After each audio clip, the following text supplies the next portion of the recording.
Magandang araw mga kaibigan. Nako mga kaibigan, mainit itong pag-uusapan natin. Sa wakas, mga traidor na senador mananagot at grupo ni Sara Duterte na mahilig manakot at protektor ng mga pugante binira. Grabe mga kaibigan, palpak na naman ang katraiduran umano ng grupong Duterte sa Senado. Ayon sa insider ng politiko, galawang sindikato itong si Alan Cawatano, kinakausap ang ilang miyembro ng majority bloc para patalsikin si SP Soto, ang nakikitang dahilan para harangin ang kaso ni Sara Duterte. Kaya naman, bueneltahan ang malademonyong plano ng grupong Duterte na kung gagawin ang pagharang, abay lahat sila ay mananagot sa batas at sa taong bayan. At Attorney Claire, binira ang grupong Duterte na mahilig manakot at mga protektor ng mga utak kriminal at pugante.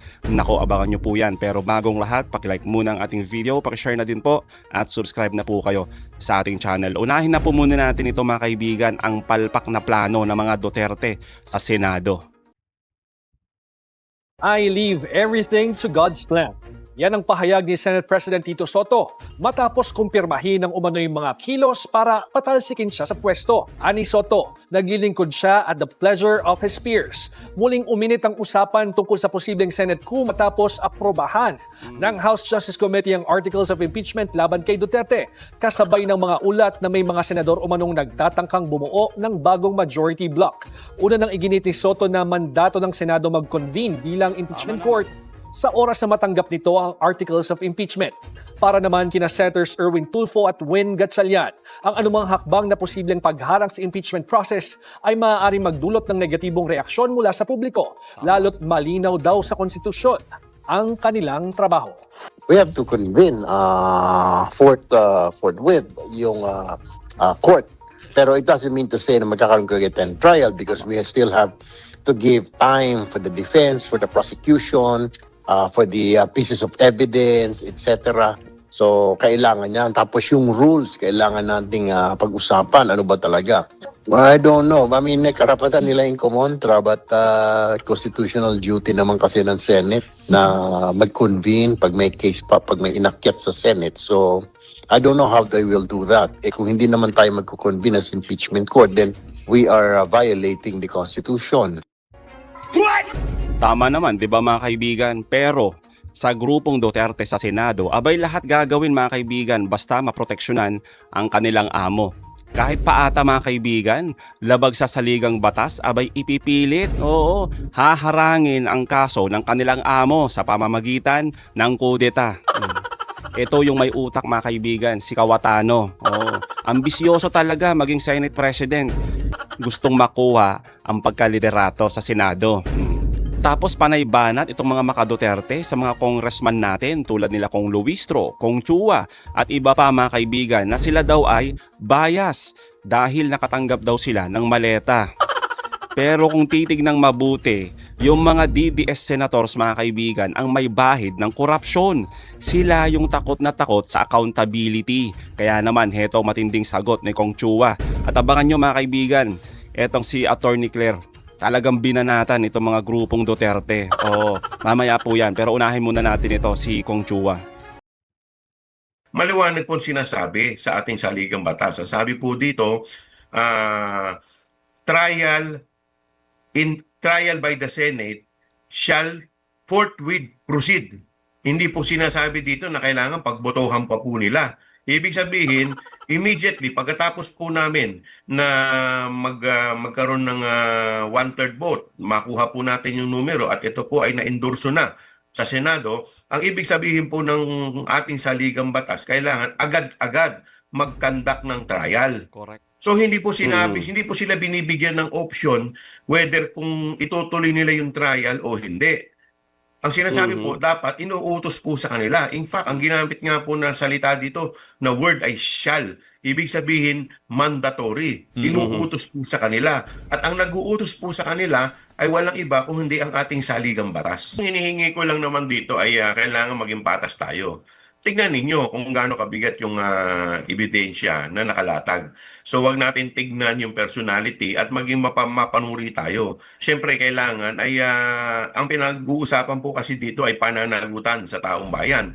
Ito po hindi namin pare-parehas pera. Ang pinag-uusapan po dito ay pera po ng taong bayan. Kaya po dapat po tayo ay maging mapanuri at maging mapagmatsyag. Pero ako naniniwala naman yung mga ating mga kasama sa Kamara, ang mananaig pa rin dyan ay kung ano yung sa tingin nila ang tama. Dahil at the end of the day, ika nga ninyo, sa 2028, 2 taon na lang, haharap kami sa aming mga constituents. At kami magpapaliwanag kung bakit naging ganyan ang aming boto. So, nung kami po ay nagbukas last week ng aming sesyon, marami po tayong mga nakausap ng mga hindi miyembro ng Committee on Justice na gusto rin nila na ito ay may akyat sa Senado para madepensa ng ating Vice Presidente. So whether kakampi o hindi ng ating Vice Presidente, sila ay interesado na iakyat dahil gusto rin nila na madepensa ng ating Vice Presidente o iba naman nakikita nila ay mayroon pong sapat na batayan para ito ay akyat base po sa ebidensya na naipresenta sa Committee on Justice.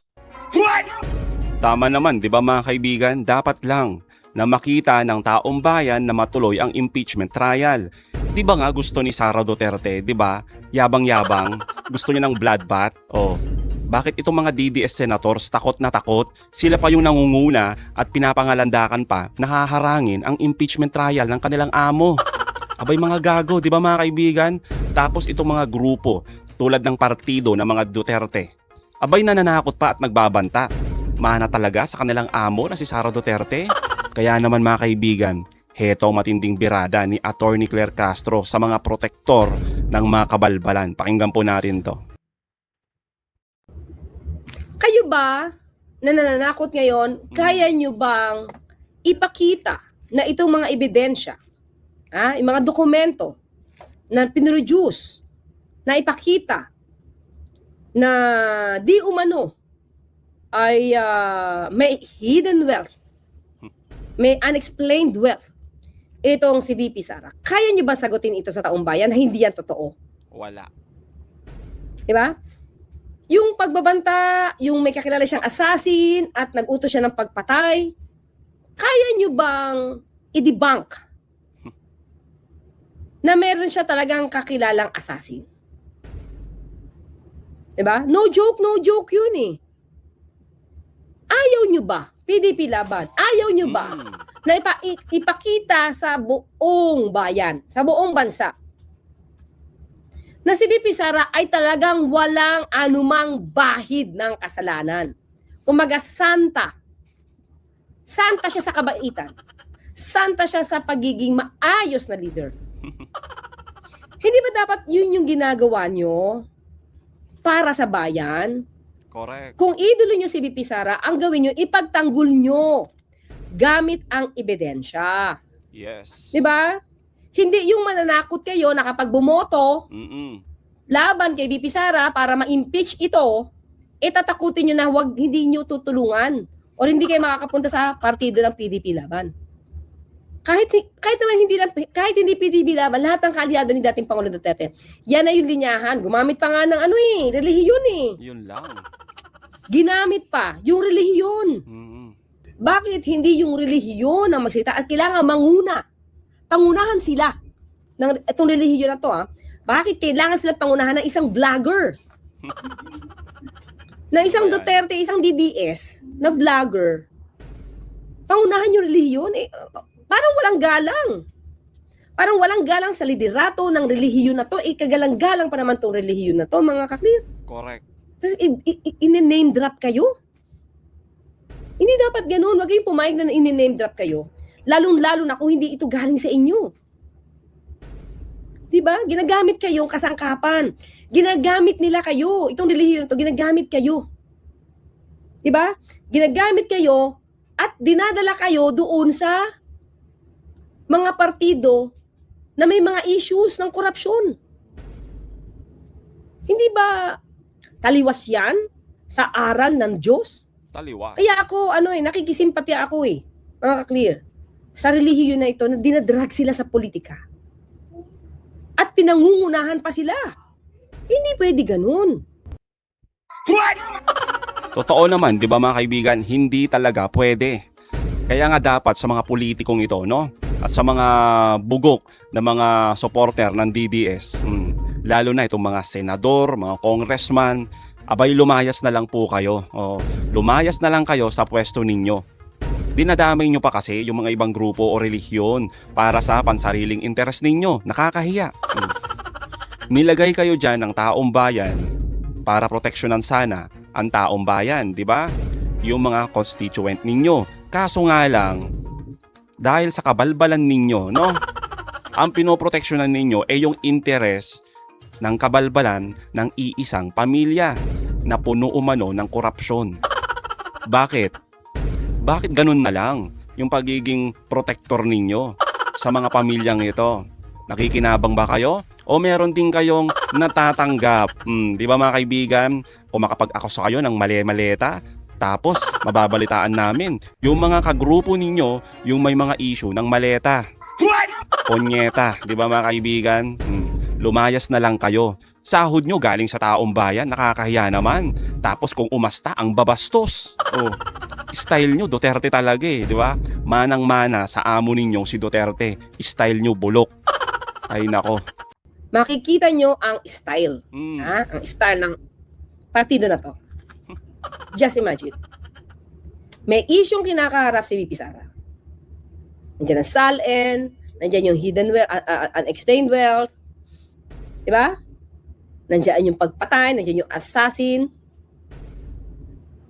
Pero instead na ipagtanggol ang kanilang poon na si VP Sara, gamit ang legal na pamamaraan, gamit ang ebidensya, hindi sila gagawi sa ebidensya. Correct. Gagawi sila sa pananakot.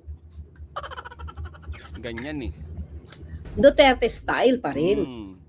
So itong mga politikong ito, kung nakikinig ang sambayan ng Pilipino, tignan ninyo ang susunod na leader pag naboto ang mga to. Lahat na maaari nilang gawing krimen, kung meron pagtataksil sa bayan, pangungurakot, pagnanakaw ng pondo ng bayan, itatago nila yan.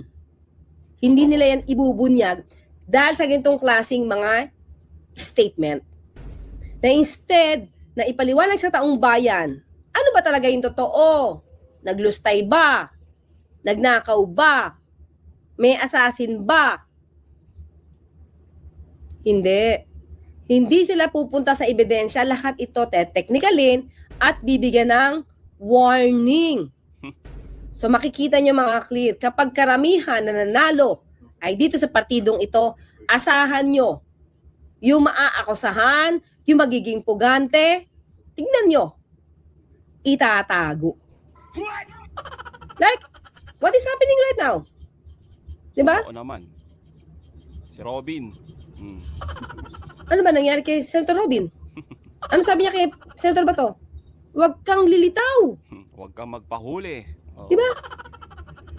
Bugok talaga no? Huwag kang lilitaw. So hanggat kayang itago ang mga di umanong krimeng ginawa, itatago nila yan. At nangyari na yan dati, sa panahon ni dating Pangulong Duterte, at mukhang kasama pa ang ombudsman noon. SALN, di pinakita. Confidential funds, hindi daw kailangan ng resibo. Yan, mga ka-clear. Diyan ba gaganda ang buhay ng Pilipino? Nako. Diyan aangat ang Pilipinas sa ganitong klaseng pagtatago ng issue about corruption by a public servant. At kapag kaalyado, mukhang maitatago. Panigurado yan mga kaibigan, pag nanalo na pagkapangulo itong si Sara Duterte, abay, all happy na naman. Itong mga sindikatong kaalyado. Di ba mga kaibigan, yung mga pugante, yung mga utak kriminal, nako, panalo na naman sila. Tapos magtatakipan lang yan, na? Kung may mga kabalbalan. Kaya nga mga kaibigan, nakakasuka. Nakakasuka yung takbo ng politika sa ating bansa. Paano naman kasi nakakakita tayo ng mga senador, congressman, na yung sinumpa ang tungkulin nila na dapat sana ay magsisilbing taga-check and balance. Abay hindi mga kaibigan, nauuwi lang sa pagiging bodyguard ng mga berdugong Duterte. O, di ba? At nagiging protector sila ng mga kaalyadong korap. Di ba? Kaya huwag nating hayaang lokohin tayo ng mga propaganda na ang impeachment daw kay Sara Duterte ay isang pamumulitika. Hindi po. Ang kakapal ng mukha nila mga kaibigan. Ang impeachment ay legal na mekanismo sa ating saligang batas para panagutin ang mga makapangyarihan tulad ni Sara Duterte. Yun lang po yun. Kung malinis ang konsensya nila, bakit kailangang harangin ang proseso ng impeachment? Kung puro na lang takipan mga kaibigan, ano na lang mangyayari sa ating bayan? Wala nang silbi, yung batas, parang harap-harapang binabastos na lang. Ay nako talaga mga kaibigan. Kaya tandaan po natin, 'di ba? Itong mga senador at mga congressman, lalong-lalo na itong grupong Duterte, natakot sa trial ni Sara Duterte, no? Sila po ang mga diktador na hindi pakikinggan ang ating hinaing na accountability. Sila po yan Kitang-kita na po natin. Kaya sa mga traidor na senador, hindi po kami bulag. Hindi po kami bingi. At lalong hindi kami nakakalimot. Tandaan po ninyo, gawin nyo po yung mandato ninyo na ituloy ang impeachment. Kung hindi, talagang mananagot kayo sa batas at sa taong bayan. Di po ba? So mga kaibigan, anong masasabi nyo patungkol dito? Comment down below. Again mga kaibigan, huwag nyo kalimutan, i-like at i-share ating mga videos hanggang sa muli. Kita-kita ulit tayo mga kaibigan.